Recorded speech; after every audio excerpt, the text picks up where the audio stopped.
Okay, so this is a Trichotillomania question and answer video, and I wanted to get this video done because I know October 1st is tomorrow, and October 1st through the 7th is Body Repetitive Focused Behavior Week. So Trichotillomania falls under that category, and I wanted to upload this video and have this out for you guys. Thank you to all my followers on Instagram that asked me questions due to the post I had posted up a couple of days ago when I asked you to ask me whatever you want about my experience with trichotillomania. So I'm just going to jump right in, and the first question says, what have you found to be successful even on a small scale to help you get past the urges to pull? Wearing wigs, hats, scarves, getting my hair braided, like cornrow braided. Those are the things that I'll do to help prevent myself from pulling, and it helps resist the urge for me to pull. For me personally, I don't know if that's across the board for everyone else, but for me, when my hair is covered in some type of way, I don't have the urge to pull as much when my hair is out just free. The next question says, do you feel that you have come to accept your trich? Okay, I have been able to accept my trich after the point of me consistently being able to get my hair done. Now, there was a point where I didn't know what to do, so I started pulling when I was 8 years old. I'm now 32 years old. I was reliant on my parents as far as, getting my hair done and things like that. But once I got to a point where I was working, I had my own money, and I was taking that time and putting in for self-care and getting my hair done, how I felt was going to help me was when I was able to accept my trich a lot more. As a matter of fact, I tend to have forgotten that I was dealing with trichotillomania after a certain while, because I was consistently wearing my wigs, getting my hair braided, and things like that, that did help prevent from me pulling so much. When I would let up and maybe I wasn't able to afford getting my hair done, because it is very costly, and I have kind of been on my own off and on since I was about 21 years old. So, you're still dealing with like a lot of life trials outside of your own personal thing with trichotillomania. So for me, it was like, okay, well, it's either get my hair done or pay this bill type of thing. So but once I was able to consistently get my hair done, invest in human hair wigs, that helped a lot, and researching certain things as far as like how to get my hair done, or like, because before, when I was younger, living up north, wearing wigs and extensions and stuff like that was kind of looked down on a little bit. Like, you kind of got made fun of and teased. Like when I was in high school, unless you got your hair braided or something like that, it's a little different. But if you're wearing a straight up wig, there wasn't access to human hair wigs like that. That was affordable. It was synthetic wigs, and it looked like synthetic hair. And I wasn't confident enough at that time to just put on a straight wig, okay? So it wasn't until I moved to the South where it was more socially acceptable at that time, because now it's more socially acceptable across the board. But at that time, here in the South, I would say it was about 2004, getting hair and wigs and things like that was a lot more easier for me. There was like a hair store, I don't want to say it was like a hair store every corner, but almost close to it. And the wave of human hair wigs and extensions and bundles and things like that was very prevalent here in the South, way more compared to what I remember growing up north. So that really helped me. So when I dealt with my appearance and I did self-care when it came to getting my hair done, that is what really helped me accept my trich. And let's see, what was the breaking point? Okay, yeah, so like, I guess also too, like, I grew up in a religion, and even though I'm no longer religious, I'm spiritual. So because of the fact that I knew that everybody on this earth was dealing with some type of challenge, it was easier for me to accept my personal physical challenge with trichotillomania. Even though I didn't like it, I didn't like my appearance, I still felt like, okay, I'm still worthy, I'm still good. Even though my self-esteem took a hit, at the end of the day, I could still sit and, and be okay with myself, okay? So yeah, the next question is, what do you believe Trich has taught you? To be more compassionate, but at the same time, like, I started when I was 8, so I always felt like I've been a compassionate person, but definitely when I do see someone else dealing with some type of challenge, especially when it affects their appearance, I definitely feel a lot more compassion for that person, and I can relate to that person a lot more, and I will even make efforts to befriend that person, or at least associate myself with them and give them encouraging words and kind of help them in some type of way, but by just being friendly. Let's see, if you have a partner, or if when meeting a new partner, how did you decide you could tell that person? Because me dealing with this disorder at such a young age, you kind of have to, it ends up making you, it can either break you or you overcome that and you like just become a strong person. So I became strong. So whether I was already dating somebody or meeting somebody, like right now I'm single, so if I was to be dating somebody that I was really interested in and I felt like they're interested in me, however it would come up in conversation. Okay, as a matter of fact, okay, I just recently pulled this right here, okay?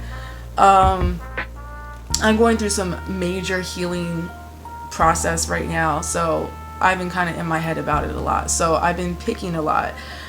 So say I was interested in somebody and I like went out on a date, I would show up just like this. Well, I would have my hair done, well, I like my hair like now, so I would show up like this, and I like the way my makeup is and everything like that. I might wear a little different outfit, but I would not necessarily initially cover up my eyebrow, so that could be brought up somehow, okay? That's kind of how I do it. So once it is brought up, they'd be like, oh, what did you like? Are you a gang member or something? Usually that's what people think it is, if they see a gap in my eyebrow.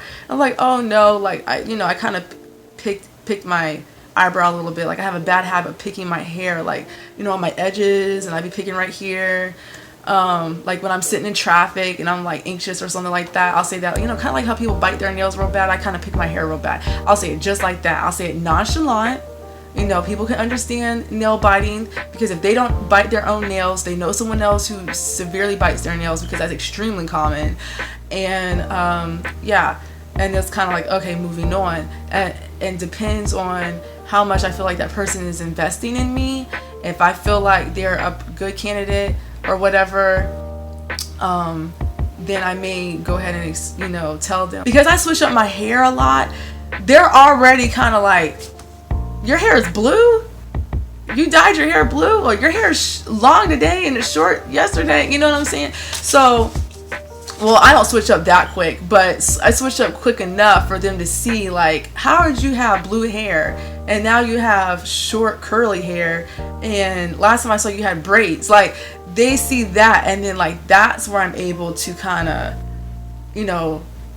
make them realize how much more severe it is, okay, without being super like, I pull my hair out. Okay, when you don't do that. Okay, I've done that before. Don't do that. That person, it didn't deter that person away from me, okay, but just collectively with guys, when you have problems, it either turns them away or it's a reason for them to take advantage of you, because there's like this saying, it's like, get with the insecure woman so that you can get what you want from them, okay? So I learned that the hard way, but yeah. At what point do I show them? Okay, if I feel like I'm going to be more than just like friends with this person, or like if I'm going to continue dating them, of course, even start like kind of like doing some self-grooming, okay, in front of them, in front of a mirror or something like that, so they can kind of see for themselves. I don't have to necessarily say anything. They just kind of see for themselves, and then they either just acknowledge or they like make a comment or ask a question about it. So that's kind of how that goes. But I want to say for the most part, everybody is dealing with some strange situation. So whether they're an alcoholic, addicted to drugs, smoke cigarettes, bite their nails, they had a sister that used to pull their hair, or their aunt or their teacher or something, okay? They people, you know, people give people a little bit more credit, okay? It's how you respond and how you react is what's going to turn them off or keep them around, okay? Is what I have noticed for myself. Now, there has been times like in the beginning when I was younger and I would be dating someone and I'd be like, oh my God, like I can't believe I do this and I'm so embarrassed by it, you know. I was dealing with a much more mature person at that time.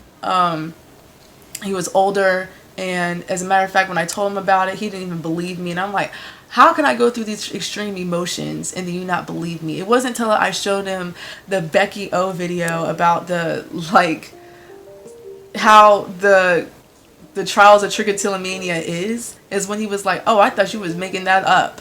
And I'm like, why would I do that? But, you know, guys consistently see how insecure women are, and I'm not saying hide that, but just, I wouldn't be so forthcoming to showing how insecure you are if you really are insecure. Like, deal with that. Go through some healing. Go to a therapist. I'm not into going to therapy. I'm just not. I'm into taking steps into healing and like forgiveness, okay, with myself and with other people. Yeah. When did you start pulling? I started pulling when I was 8, so I mentioned that before. Where did you start? I started pulling on my scalp, and then it went down to my eyebrows. Have you ever met someone with Trich in real life? Yes, I have. One person, she was a girl in Louisiana, and I took like a vacation trip to Louisiana. I let her know that I was going to be there because we were friends on Instagram. That's how that started. So I think I started my Instagram page back in 2013 when Instagram like really became like a thing. And I was just like, I don't have to put my real name out there, and I can just post up these pictures of like the good, bad, and ugly of trichotillomania, and I can hashtag it so I can meet other people and see what they're going through, or they can at least see what I'm going through. And then I wasn't seeing a lot of people of color at the time, so I was just like, okay, perfect, I'll go ahead and just do this, you know. So I became friends with this girl that lived in Louisiana. I let her know that I was going to be there for vacation. We met up, so that was pretty cool. And then in 2015, I was pregnant, and that day that I met up with the girl from California, she reached out to me and she said that she was going to be visiting Atlanta, and I told her let's meet up at the mall. So the day that we actually met up was the day I was supposed to give birth to my daughter. So my daughter ended up being 2 weeks past her due date, but I just now remembered that, like, it was March 26th. Yeah, March 26th. That's crazy. Of 2015. And I had my daughter April 3rd of 2015. So, when did you tell your significant other? Okay, so this kind of goes back to what I was mentioning before about dating. Okay, when did I tell? So, okay, I told in the beginning. Any person I start dating, I kind of mention it or show it some type of way in the beginning. Now, say for instance, I didn't pull, because this is recent. Like, it's been a good maybe 2 months where I haven't picked my eyebrow. So say this was fully in, and then I'm just wearing my hair like this. I may wait until, okay, you know what? I'll say something like this. Like, they'll ask questions like, well, what do you do for a living? And I'll be like, well, I do this, and I'm also working with other people, or I'm like a mentor for some individuals who suffer with the disorder trichotillomania. And the reason why I do it is because I actually suffer with that disorder myself. I've definitely used that one quite a bit. Okay.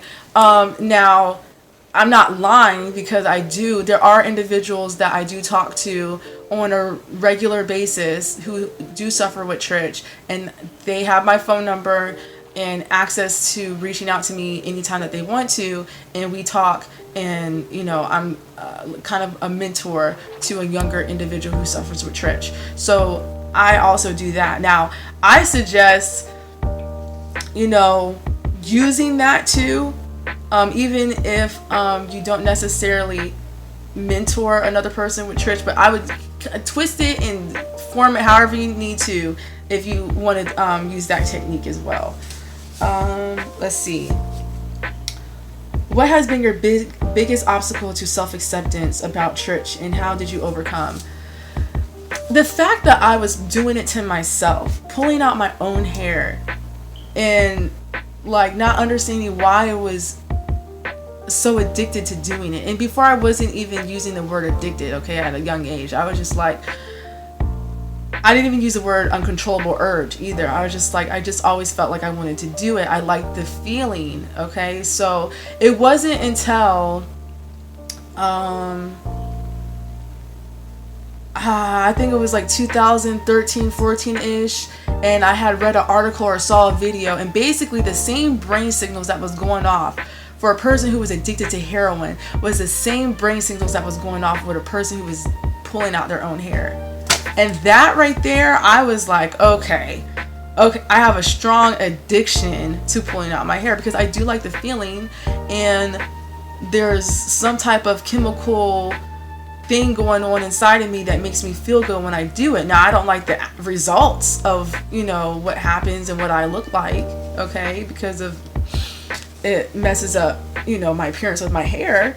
But me doing the research and me understanding trichotillomania really helped, okay? And that particular article, I wish I had that article or that video.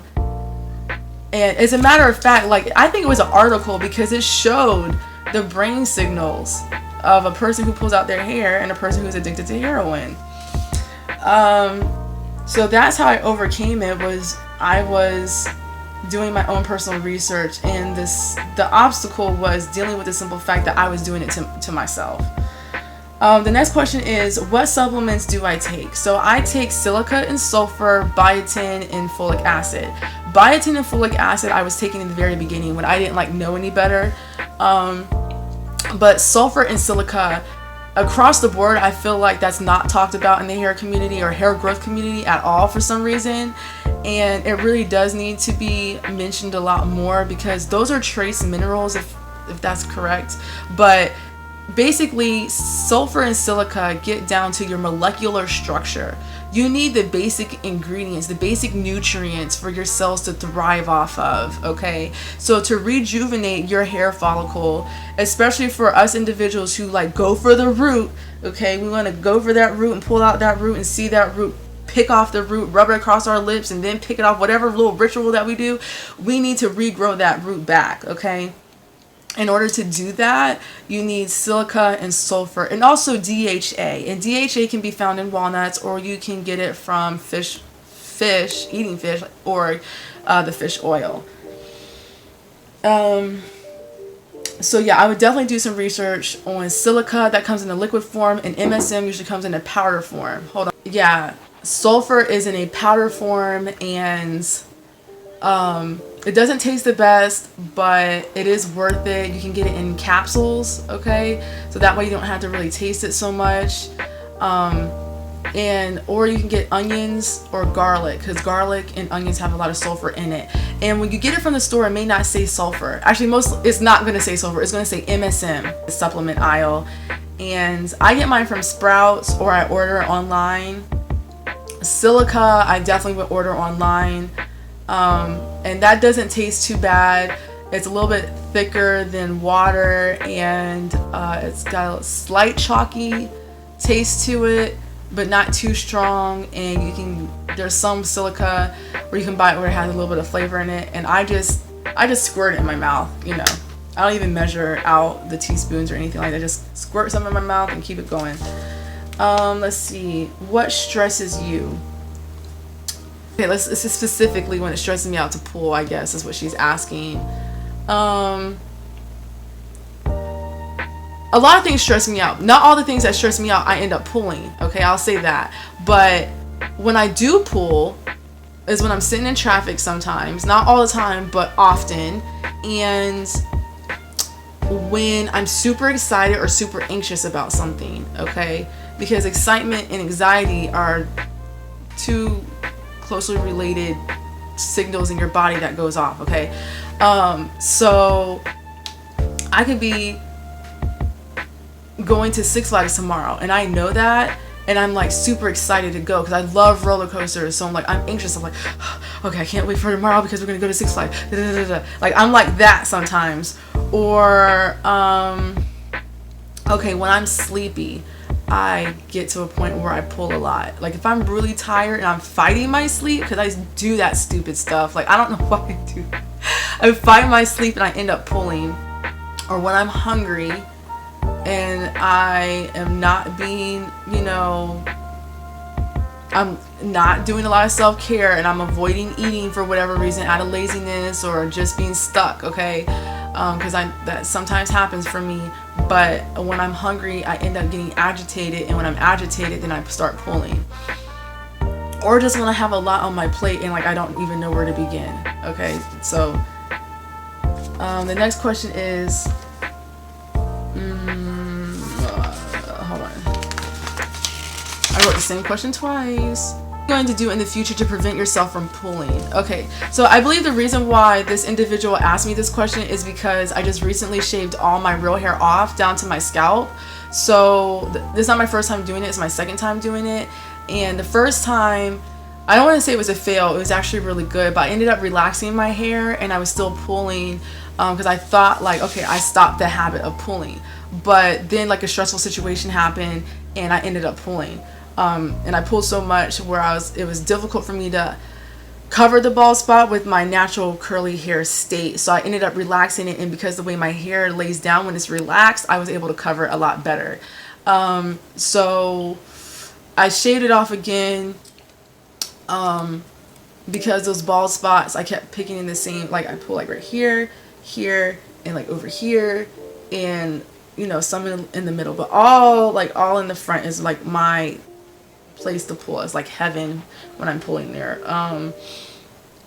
But I'm gonna keep wearing my wigs, be a lot more disciplined with my nutrition, because that plays a big part with me pulling.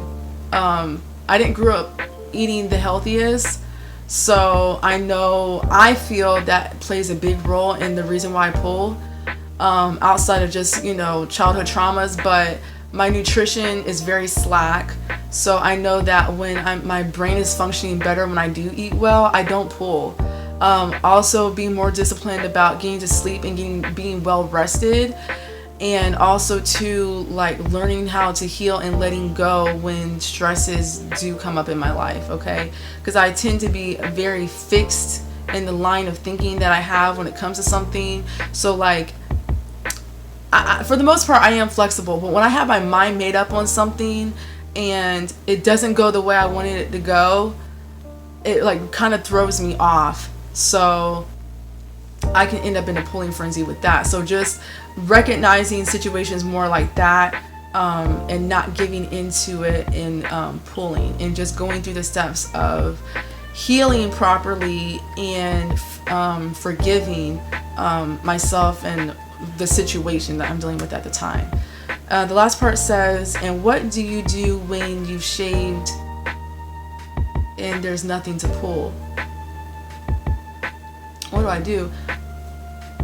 I still wear my wigs, so I don't have a desire to walk around with no wig on my head.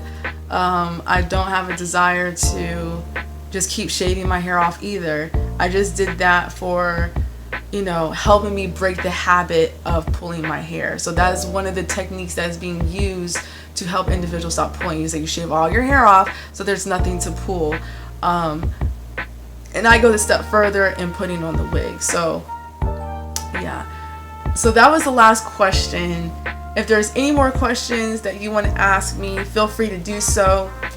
As a matter of fact, I do have a whole another set of questions that I was asked a very, very long time ago that I helped somebody do like a research paper on. So I printed out those questions. I'm going to do another part, another video on that part. And yeah, thanks for watching and following me on Instagram for the ones who have been, and have a great day.